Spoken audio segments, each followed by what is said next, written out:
Yung ating unang pag-uusapan ay patungkol po dito mga kababayan. No, ngayon kay Leni Robredo. So ngayon mga kababayan, hindi kasi umepekto itong paninira ni Sara kay PBBM. Nakita nyo naman na ang sabi niya, si PBBM daw, alam daw ni PBBM na papa-impeach siya. Si PBBM daw ang nasa likod ng impeachment niya. Tapos yung destabilization, tapos yung charter change.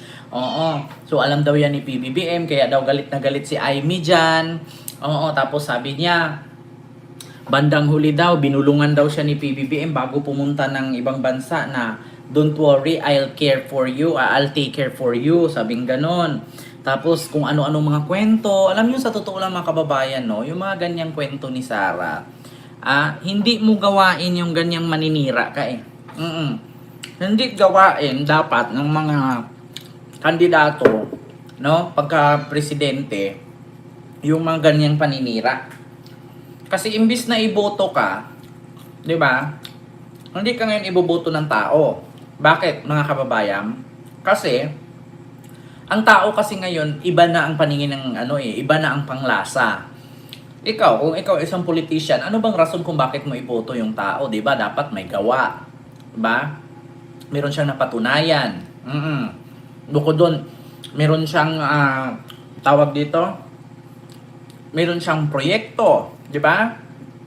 Kasi kung tatanungin niyo mga kababayan, ano nga bang nagawa ni Sara para iboto mo siya bilang presidente sa 2028? 'Di ba? Isa lang ang tanong eh, wala. So bakit mo siya iboto? 'Di ba? Yung galawan ni Sara mga kababayan sa pa-interview niya sa SMNI, desperada na yan. Ganyan gawain. Para mapagtakpan ang pangalan, para makita ng taong malinis siya, ganyan-ganyan. Mga kababayan, kung panahon pa sana ni Digong, di ba? Maniwala pa ako na kayang linisin yung pangalan ni Sara. Pero sa ngayon, hindi na malilinis yung pangalan ni Sara, mga kababayan. Bakit? Alam niyo yung pagkakulong ni Digong, yun na yung pinakapatunay. Yun na yung malaking sampal. Yun na yung malaking kabagsakan nila. Totoo lang, mga kababayan. Pasensya na kayo kumain ako ng ng french fries na gawa namin. Sa totoo lang mga kababayan, yung pagkakulong ni Digong, yun na yung pinakamalaking example. Yun na yung pinakamalaking patunay na talagang makasalanan sila at may ginawa silang hindi maganda sa ating bansa. Bakit? Mga kababayan, bigyan ko kayo ng isang kasabihan. Kapag gumawa ka ng bahay, dapat ang bahay 4 ang haligi. Depende na yan kung gawin mong 6. Ngayon mga kababayan, kung ang bahay mo 4 ang haligi, napipilayan ng isa, magiging bahay pa ba yun? Bahay pa rin, pero tabingi na. Diba? Ganun ang patunay mga kababayan. So sa nakita nyo ngayon, sa dinastiya ng mga Duterte, pagdating sa politika, pilay na sila. Tapos ngayon mga kababayan, pagdating kay Sara na imbis na babawi sila, kasi si Sara daw ang susunod, si Sara daw ang sasalo, mapipilayan na naman sila dahil dito sa impeachment. So anong tanging gawin ni Sara? Magdeklara ng maaga na tatakbong presidente para makahugot ng suporta.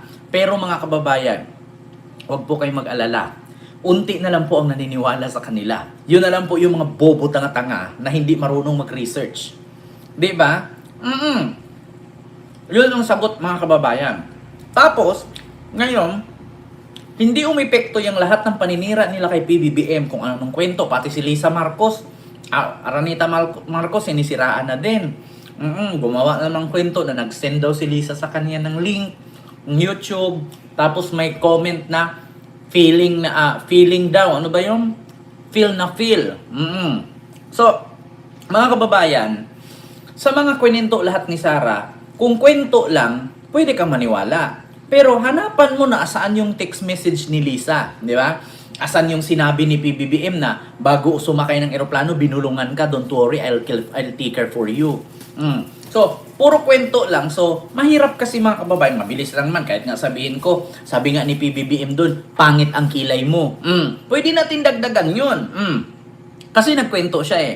Si Sara. Pero pag tinanong mo, asan ba yung kwento? Paano ba si PBBM bumulong? Paano namin paniwalaan? May video ka bang bumulong sa'yo? May recorder ka ba dyan? May voice recorder ka ba na narinig mo na bumulong siya na sabi, don't worry, I'll take care for you? So, kapag kwento lang mga kababayan, walang saysay yan. Ganon din sa 18 Marines. Puro kwento, walang pruweba. So ngayon mga kababayan, hindi umipik itong mga paninira ni Sara or propaganda niya dyan sa SMNI interview. Si Leni Robredo naman ang kanilang tirada ngayon. Maniwala kayo sa akin mga kababayan, bukas na bukas si Leni Robredo bibirahin nila. According sa nakarating sa akin na biik na walang puwet. Yan po ang source na nakarating sa akin na si Leni Robredo daw ang tirada nila, 2 buwan daw yan. Maintain. Ngayong buwan na to at sunod na buwan si Leni Robredo. Araw-arawin daw nila yan. Kaya ngayon mga kababayan, eto na. Unang tirada nila kay Leni, ngayong buwan na to at sunod na buwan, ay ibalik nila noong 2016 kung si Leni ba daw may ginawa. Tapos i-compare nila ngayon kay Sara. So kung nakita nyo mga kababayan, unahin natin itong si Bingot, Argo, si Argota. So ngayon mga kababayan, eto ngayon unang tirada nila kay Leni. Eto na, post na nila. Sabi ko nga sa inyo mga kababayan, eto. Sabi ni Jack Argota, Leni Robredo, sabi ko nga sa inyo, nila to ibabalik nila yung mga nakaraang siglo. Yung mga nakaraang administrasyon, tapos babanatan nila si Leni, sisiraan nila si Leni kasi alam nila na si Leni ang malaking kalaban ni Sara sa 2028. Kasi yung mga naninira kay PBBM, hindi umipik sinabihang adik, weak leader, magpa-hair follicle test, ganyan, banga, ganyan. Walang ipik Ngayon, si Leni naman. Ngayon, unahin natin si Bingot. Ang sabi ni Bingot, dito, may vice president pala si PRRD nun, akala ko wala. May vice president pala si PRRD nun, akala ko wala. Sabi niya. So, may vice president pala si PRRD nun. Sabi dito, sa Leni Nation, sa kabila ng panggigipit ng administrasyon noon ay may mga bagay na hindi kailanman maialis sa kanya ang kanyang integridad at matatag na loob na magpakita ng paninindigan kahit sa pinakamahirap na sandali. Which is ginawa po ni Leni yan. Nakakamiss ang panahong may tunay na vice presidente na minsang tinawag ng lutang lugaw pero naglingkod ng buong husay sa bayan. Which is totoo naman. Tinawag na lutang, tinawag na lugaw, pero walang confidential fund, walang issue sa korupsyon, walang pagnanakaw, walang piatos, walang Mary Grace, walang Kukoy Bilyamin, at higit sa lahat, hindi nagta-travel around the world. So ngayon mga kababayan, ito lang gusto kong i-clarify sa inyo, aminin ko man sa inyo, basher ako ni Leni Robredo noong 2016 hanggang 2020, year 2020. Ngayon, pagtungtong ng 2021 hanggang 2022, nag-isko ako. Tapos, di ba ang sabi nga ni Isko, Leni, kung mahal mo ang taong bayan, mag-atras ka, i-withdraw mo. So pagkatapos doon, nanalo si PBBM, so medyo tahimik na si Leni. So ngayon, ang nangyari mga kababayan, kahit sabihin man natin na naging basher ako ni Leni mula noong 2016 hanggang 2022, hindi po natin maitanggi na si Leni Robredo kahit wala mang suporta ng administrasyong Duterte kasi kontrapartido nga sila. Pero si Leni Robredo lang po ang bukod tangi. Mababa man ang pondo pero may handang tumulong para magbigay ng ayuda. At tandaan ninyo, hindi ito maikaligtaan at hindi natin ito mapasinungalingan. Si Leni Robredo lang po ang kaisa-isahang vice president na kahit walang pondo mula sa kaitaas-taasan, handang tumulong at magbigay ng ayuda sa panahong may sakuna. Tandaan nyo lang. Ilang sakuna meron nangyari noong vice president si Leni pero alerto at nandun nagbibigay ng tulong. Pero si Sara Duterte ngayon, kung i-compare ninyo, putang ina, magbagyo, wala, nag-outing. May sunog, wala, nanood ng concert. Pag may lindol, wala, nandoon nagagala. Uuwi, burol na ng mga biktima sa lindol ang naaabutan niya. Diba? Kaya sa totoo lang mga kababayan, yan po ang patunay na ang sabi ni Jack Argota, sabi niya, meron palang vice president si Digong noon, akala ko wala. At take note mga kababayan, hindi nyo po ba alam, si Leni Robredo ay mayor na lang po ngayon ng Naga. Hindi ko po manalang kasi mayor lang naman siya. Local government lang naman siya, hindi naman siya pang national. Pero mga kababayan, alam nyo ba na si Leni Robredo na tinawag nilang lutang, si Leni Robredo na tinawag nilang lugaw, meron ako ipakita sa inyo na ikakagulat ninyong lahat mga kababayan. Ang sabi ni Jack Argota, wala daw bang, may vice president ba daw si Digong nung panahon niya? Ang sabi niya, akala daw niya ay wala. Ito po, ipakita ko sa inyo mga kababayan. Alam niyo ba na si Leni Robredo noong 2013 ay, pakita ko, 2023. Ngayon lang, ngayong ano na to, year. 2023, 24, 25. Dito po tayo, mga kababayan, sa ASEAN Leadership Conference. Hindi nyo ba alam na si Leni Robredo ay napabilang sa mga magagaling na leaders sa buong mundo?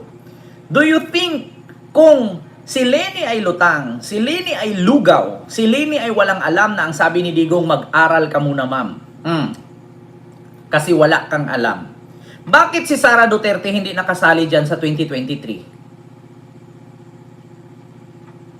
Diba? Bakit si Sara Duterte hindi nasali dyan sa 2023 ASEAN Leaders Conference? Ito learn from and meet the world's leading thinkers, decision makers, practitioners, and academicians. And beyond this May 18 and 17 and 18, the ASEAN Leadership Conference 2023 in Seoul, Korea. Bakit wala si Sara? Diba? Bakit si Leni Robredo ang napasali sa buong mundo? Asaan si Sara? Diba?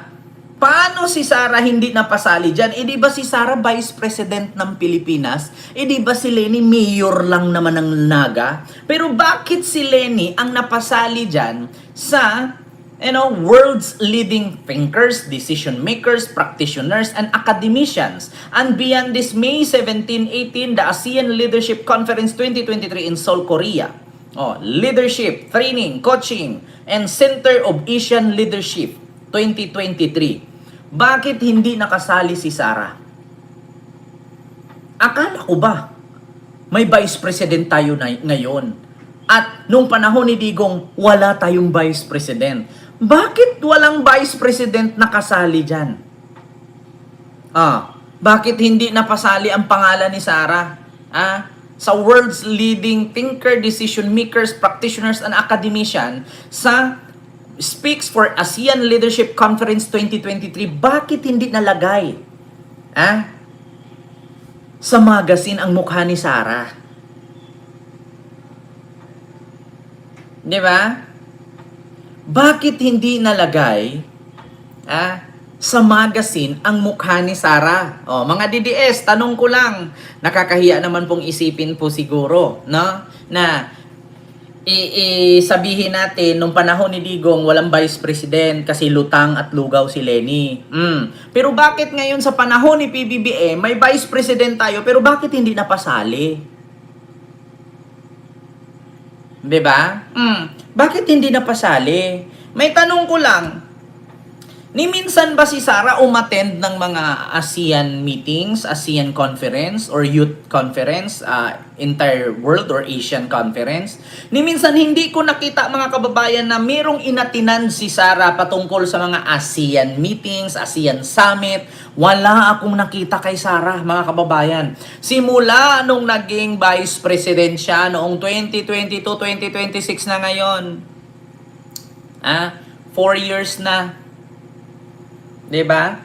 4 years na mga kababayan. Ni minsan hindi ko nabalitaan sa TV na si Sara ay pumunta ng Korea para dumalo sa isang summit, na pumunta ng Australia para dumalo sa isang conference, pumunta ng Europe para guest speaker, panauhin. Never kong narinig mga kababayan. So ngayon, meron tayong vice president, hindi natin may tanggi. Huwag nating sabihin mga kababayan na wala tayong vice president sa panahon ni Marcos. Meron tayong vice president. Yun nga lang, walang kwenta. 'Di ba? Ako naman, ayaw ko naman manira na sabihing lugaw siya, lutang siya. Isa lang naman ang masabi ko, masakit sa mata. Dapat nga sa mga ganyang klaseng tao, ipadala sa China 'di ba? Naalala niyo yung estudyante in interview ni Koy? Oh, anong masasabi mo? Guilty or not guilty? Ay, guilty yan, kuya. Masakit na nga, allergic na nga ako niyan sa paningin sa akin eh. Masakit na nga sa mata. Mga ganyang tao dapat pinadala sa China. Biruin nyo, mga kabataan. Sabi pa nga ni Senator Trillanes, krong-krong mag-isip. Yeah? Oh, sabi pa nga ni Montulpo, may kapansanan sa pang-iisip. Kita niyo mga kababayan, akala ko ba wala tayong vice president noong 2016 hanggang 2022 kasi lutang. Pero bakit yung vice president natin noong 2022, mula 2016 hanggang 2022, bakit siya ang napabilang sa Speakers of ASEAN Leaders Conference noong 2023 sa South Korea? Bakit hindi ang ating vice president ng Pilipinas? Nakakahiya naman po yung ganon. 'Di ba? Nakakahiya naman po yung ganon. Ikaw yung pinaka-powerful na babae sa Pilipinas, vice president ka. Tapos ang pinili si Leni, hindi ikaw. 'Di ba? Kita mo 'yan. Yan. Kita nyo?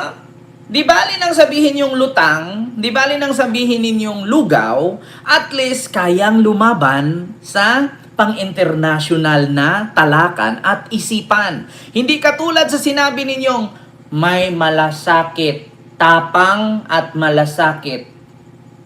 Pag tinanong ng English, hindi marunong sumagot. Hindi nga nasali eh. Kita nyo yan? Buti pa'y kumain ng french fries. Uutot-utot ka pa mamaya-maya. Ayun, mga DDS.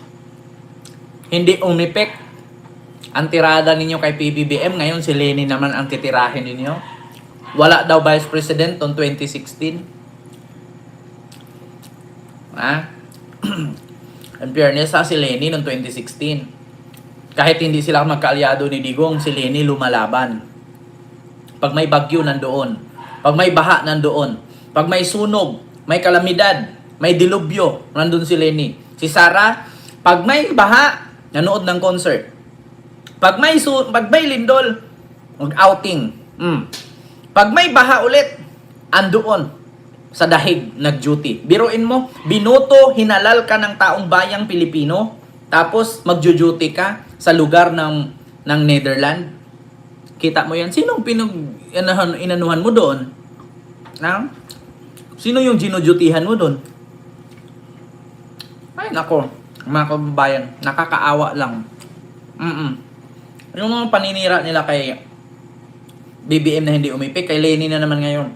Tandaan nyo mga kababayan, araw-arawin nila si Leni. Maniwala kayo sa akin. According sa mga source na nakarating sa akin, si Leni ang next target nila. Si Hontiveros, hindi daw nila sisiraan si Hontiveros eh. Bakit? Kasi pinapatulan sila, kinakasuhan sila eh. Do you think, at alam nyo mga kababayan kung bakit hindi si Risa Hontiveros ang binibira nila? Kasi kinakasuhan sila.